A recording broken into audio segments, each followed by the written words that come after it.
El modo en que llegué a conocimiento de la obra de ficción aquí tratada, Die Strafkolonie, la colonia de castigo o la colonia penitenciaria, uno de los poquísimos relatos de Franz Kafka que todavía no había leído, fue por su mención dentro de otra de índole muy distinta, escrita unos 60 años después. Una recopilación de escritos, en este caso reales y, más que ello, latientes de sangre, titulada Cartas de una presa en la Galería de la Muerte, cuyo autor es Ulrich Meinhof.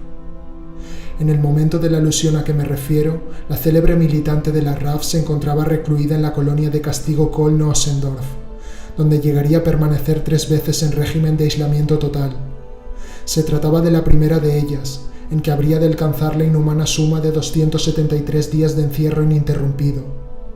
En este infierno blanco, la presa política socialista sufrió todo el odio concentrado por parte de una oligarquía dominante en una república federal alemana sin desfascistizar. Furia ciega que culminaría con su violación y ahorcamiento por parte de la policía a saldo de la misma caterva de magnates fascistas no purgados, que medio siglo antes había hecho cosa igual apalizando, asesinando y arrojando al canal a otra de las más grandes personalidades que ha dado el país, Rosa Luxemburg. Oigamos a Ulrich en sí, quien en diciembre de 1973 escribió: comparaciones, conceptos que se le ocurren a una allá adentro, máquina, psíquica, de hacer trapos de vestidos, cabina de pruebas para astronautas, donde se aplana la piel, a fuerza de velocidad, la colonia de castigo de Kafka, el tipo sobre el lecho de clavos. Meinhof recuerda al condenado a su manera, como una especie de fakir. No importa, lo determinante es la presencia de la escena en su ánimo. Es el mero depositar sus ojos en este relato, mediante la asociación, lo que da palmadas al aire y pone en alerta sobre la importancia del mismo. Veamos qué puede haber de común entre un par de seres tan diametralmente opuestos, Meinhof y Kafka, la teórica de la praxis y el domesticador de la pesadilla, sobre el papel, el puro reflejo de la realidad y la fantasmagoría de una realidad soñada. Empecemos por este reproche que acabamos de deslizar. La principal característica de la producción kafkiana es que es caótica, un sinsentido, pero aquí inmediatamente hay que matizar, porque por muy absurda y sacada de mundo que ésta nos parezca, tiene algo que termina dando en el clavo, por lo menos en ciertos aspectos nucleares. Y esto es porque se mantienen vigentes en nuestro tiempo, solo por una deshistorización sistemática de este autor y la consecuente creación de su mito, podemos caer en la identificación de lo kafkiano con lo absurdo, algo que pretendemos erradicar en lo que sigue. Que el absurdo gobierna el mundo kafkiano es una evidencia, tan flagrante como que ese absurdo es un reflejo del extremo de la sociedad de entreguerras que le tocó vivir, la de la consolidación de la fase imperialista del capitalismo, el capitalismo monopolista. La intención de esta crítica es, a grandes rasgos, la de reinsertar al autor checo dentro del contexto histórico-social del que se le extirpó y del que se le mantiene extirpado, todo esto por parte de la mitología burguesa, como también bajarlo del pedestal mistificado en que se le colocó, donde se pretende hacer de él un burdo sionista, un anarquista de salón, un iluminado, un santo o lo que se quiera, según el interés. Que la obra de Kafka, dentro de la cultura occidental, en su forma de alegoría y aun arrastrando con todos sus defectos, es un reflejo hipostasiado de la realidad de su tiempo, más o menos logrado, más o menos atinado, siempre indirecto y escondido tras muchas vueltas, tanto, por otra parte, como le permite además su conciencia alienada de individuo burgués, deformada por una extrema subjetividad, por el exacerbado idealismo del clima sociocultural de Centroeuropa. No hay que olvidar en ningún momento que Franz es un fiel hijo de su tiempo, producto de la etapa de mayor auge del irracionalismo alemán previo al fascismo, sobre todo el desprendido de la Lebensphilosophie, la filosofía de la vida, y que le llega a través de, entre otros, por citar solo a 2 particulares, Nietzsche y Alfred Weber, el último de los cuales llegó a dirigir su tesis doctoral de Derecho. En este relato en concreto puede apreciarse como ningún otro la tecnofobia, encarnada en la máquina de las sociedades industrializadas, que le inculcó la sociología burguesa de Weber. Kafka vivía por entonces la cumbre del proceso de crisis y desintegración-transformación del Imperio austrohúngaro. La colonia penitenciaria fue escrita a finales de 1914, estallada la Primera Guerra Mundial imperialista, en vísperas de que Checoslovaquia llegase a constituirse como Estado soberano independiente, cosa que haría 4 años más tarde, resultando del colapso del último de los viejos imperios de Europa, por lo menos en la forma en que se lo conocía hasta el momento, el de los Habsburgo.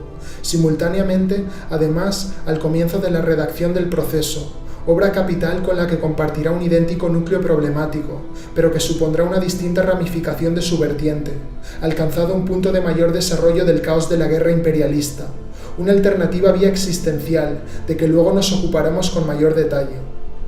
La obra kafkiana es en lo fundamental la respuesta artística a este cambio, su posicionamiento ante la realidad del mundo, lo cual no excluye, de ningún modo, los elementos vivenciales, más íntimos y directos, particulares, todos los elementos psicológicos de la relación con su padre, la carga de su enfermedad, que por entonces ignoraba padecer, sino que los reubica según el orden de importancia, subsumiéndolos en el estadio general de significación última. Pero vayamos ya con el tema, el argumento de la colonia penitenciaria. La acción transcurre, en efecto, en una colonia de castigo imperial establecida en el trópico, sumida en plena decadencia institucional, en medio de un turbulento proceso de cambio.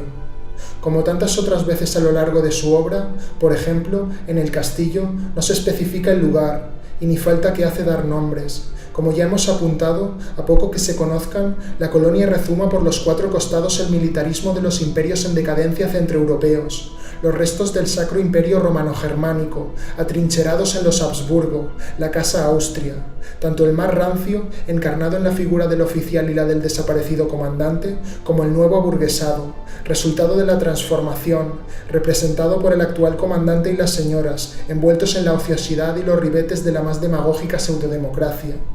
El tentáculo de la colonia es siempre el músculo bajo mayor tensión de un imperio, donde de modo más explícito se manifiesta su naturaleza y es medible su poderío, máxime en el que viene a ser nuestro marco, el de la fase imperialista del capitalismo que se desarrolla, la de los monopolios, donde el reparto del mundo ha terminado y no resta más a las distintas potencias que la lucha entre sí. La violencia y la arbitrariedad más descarnadas se manifiestan en el desierto inmoral de la colonia como en ningún otro lugar, pues se trata de una zona excéntrica, aislada de los sentidos de la patria, el sentido común, la opinión pública. En relación a este distanciamiento, y refiriéndose casualmente a la excesiva pesadez de los uniformes, el oficial dirá: «Pero para nosotros son símbolos de la patria, no queremos olvidarnos de nuestra patria». De entre todos los vestigios y ruinas, el último bastión de los tiempos de esplendor imperial europeo descansa en una extraña máquina de tortura y ejecución, en sí mismo un aparato institucional, tanto como el contrapolo de la guillotina puede representar para la Francia revolucionaria. A su cargo figura el oficial, que ese mismo día ha de ejecutar la sentencia de un condenado, cumpliendo con la voluntad de su muy respetado comandante, y ha desaparecido. Aparte del oficial y el condenado, encontramos a un soldado que ayuda con la tarea y a un extranjero invitado a la ejecución como espectador. En la escena central no aparece nadie más. Los demás personajes son aludidos. Se trata del fallecido comandante, ya citado, y del actual, este último responsable de la invitación del extranjero. Así pues, hay 2 bloques bien diferenciados ideológicamente, los cuales pertenecen a las distintas clases sociales del poder en disputa. Por una parte, el integrado por el oficial y el viejo comandante muerto, en representación del conservadurismo, la reacción de la vieja Europa. Por otra, el nuevo líder, rodeado de sus adeptos reunidos en asambleas, que promueve la renovación institucional y está en contra del tradicional método de castigo, la extraña máquina. Ha recortado mucho su financiación y por eso esta ya no es lo que era, aunque todavía sea capaz de operar. Ocupa el lugar central del relato, algo así como un híbrido entre un artilugio de tortura medieval y una moderna máquina industrial automática. La máquina consta de 3 partes bien diferenciadas. Abajo, la cama, lugar en que se dispone al condenado. Arriba, el diseñador, cajón con el mecanismo encargado de, con ayuda humana, programar la aplicación de la sentencia. Y entre medio, la rastra, la herramienta de suplicio que la aplica, una plancha con multitud de agujas de grabado en la carne humana. Su función es la de realizar la inscripción mutiladora sobre el cuerpo del condenado hasta su muerte, la cual acaece tras una interminable agonía. Los engranajes del diseñador son regulados según la inscripción que corresponde a la sentencia y que fue trazada por el desaparecido comandante. Su principio fundamental es: la culpa es siempre indudable. La pena consiste en serle a uno tatuada profunda y lentamente la leyenda con el motivo de la falta, mejor dicho, el imperativo retórico para una enmienda de la misma. En el caso del presente condenado, honra a tus superiores, pues se dice de él que se ha dormido durante una guardia y posteriormente amenazado de palabra al superior que le fustigó por ello, que no es otro que el desaparecido comandante. El condenado no conoce la sentencia, hecho sobre el cual el oficial se excusa diciendo que ya la habrá de conocer al experimentarla en carne propia. De hecho, no sabe ni que ha sido condenado, por lo que tampoco ha tenido la oportunidad de defenderse, de concebir siquiera la necesidad de una defensa. Esto es debido en parte a que el oficial se expresa en francés, por lo que tal idioma se vuelve una condición indispensable para el conocimiento de la condena y su proceso. Dado que solo el explorador comparte tal conocimiento, esto excluye al resto de personajes de la posibilidad de enterarse de nada de lo que les sucede, tomar conciencia y partido alguno dentro de la dinámica en la que se encuentran inmersos, uno como verdugo y el otro como reo, los dos abandonados a las inercias ciegas que los confunden y los hacen confraternizar. El condenado se ve arrojado a la indigencia, el soldado a ser un asesino. Desde entonces asistirán a los acontecimientos sin comprenderlos, sometiéndose a los roles que se les imponen sin cuestionarlos.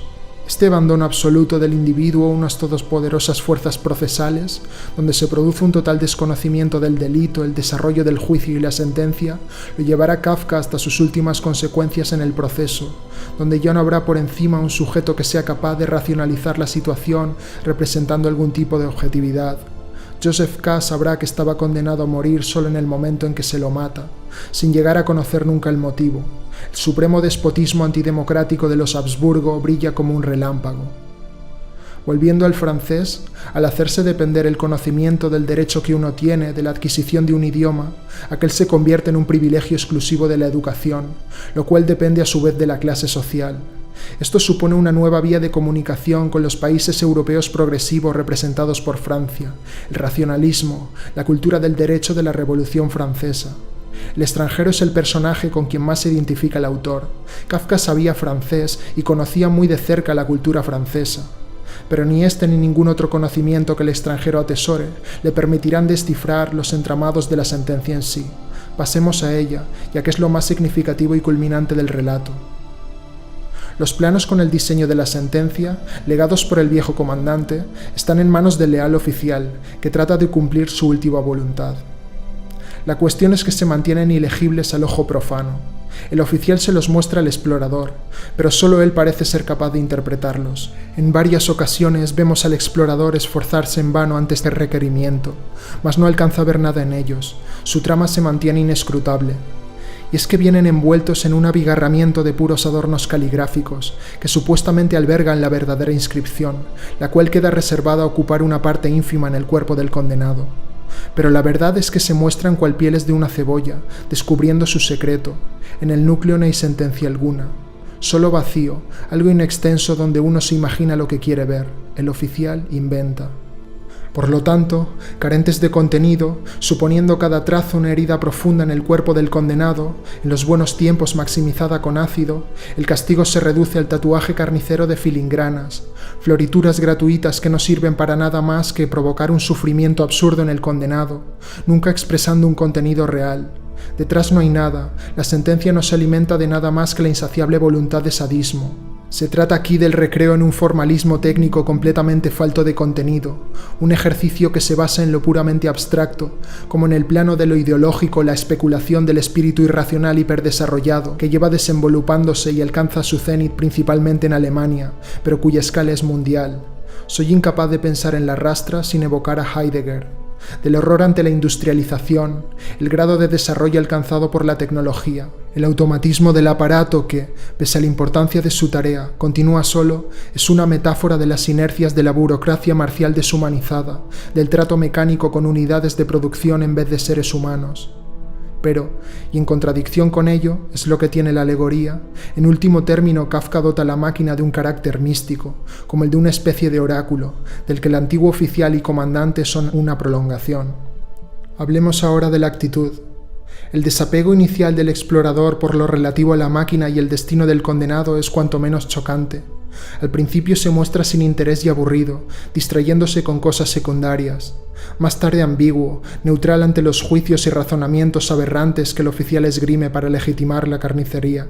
Sería un error interpretar esto principalmente como una táctica literaria de inmersión en el tema, pues se trata en verdad del certero reflejo de la actitud del individuo burgués ante la brutalidad contra los otros, su alienación, deshumanización. Kafka jamás tuvo el valor de lanzarse a un realismo verdaderamente crítico. Su hipostasía alegórica se confunde continuamente con el enmascaramiento de la autocensura, de no atreverse a denunciar. No hay que olvidar que las leyes antisocialistas y el clima verdaderamente hostil a la democracia se encontraban en pleno auge por estos días. Nunca se atrevió a condenar explícitamente el militarismo atroz que abocaría poco después en el fascismo. En sus obras posteriores su crítica será más abstracta, ambigua, más intencionalmente indirecta. Es cierto que, llegados a un punto, la situación del condenado y el develamiento de las intenciones del oficial, hacerse con el beneplácito del invitado para perpetuar el ritual, hacen que el extranjero se vea obligado a posicionarse. Esto se realizará no sin muchos esfuerzos, venciendo resistencias internas, en una fuerte tensión de contradicciones. No obstante, la reverencia y solemnidad ante el colapso del oficial y la justificación y dignificación parciales de su conducta son de un lacayunismo digno del peor de sus futuros funcionarios. El oficial le confiesa al extranjero que el fin de su invitación por parte del nuevo comandante no es otro que el de enfrentarle como colofón su opinión personal, que presume por anticipado discordante, y así terminar con todo, justificar el desmantelamiento del aparato y barrer con el comandante y sus últimos adeptos. Pues el criterio para su elección en particular por parte del nuevo comandante no ha sido arbitrario. Se trata de un hombre cosmopolita, habituado a los puntos de vista europeos, el de la tradición de los estados democrático-burgueses del bloque napoleónico, enemigos jurados de los reaccionarios imperios germánico y austrohúngaro, desprendiéndose de ello que quizás se oponga a la pena de muerte en general y a este tipo de castigo en particular. El explorador constituye así un elemento privilegiado llegado de fuera, ni miembro de la colonia ni ciudadano de la patria, cumple el papel de espectador imparcial. Se le presupone un punto de vista libre de prejuicios, la objetividad de opinión. Al decir su última palabra al respecto, negándole al oficial incluso la neutralidad de juicio, aquel decide poner fin a todo y suicidarse, utilizando para ello su propia máquina. Todo lo que hacía falta para terminar con todo un aparato institucional de castigo, junto con la clase social que lo sustentaba, era la decisión de un solo individuo. Los niveles de idealismo, de subjetivización alcanzados son extremos. Este grado de romanticismo radical es digno de Kleist o Eta Hoffmann, autores a quienes, por cierto, Kafka conocía en profundidad. Franz pone todo el poder transformador del mundo, que como idealista identifica con su mundo, en la mera determinación subjetiva del individuo, en el salto existencial de la vivencia. Es esa consumación límite del acto de libertad la típica de la corriente existencialista desde Kierkegaard, pero cuya fuente puede rastrearse hasta el protestantismo, en el sola fide luterano.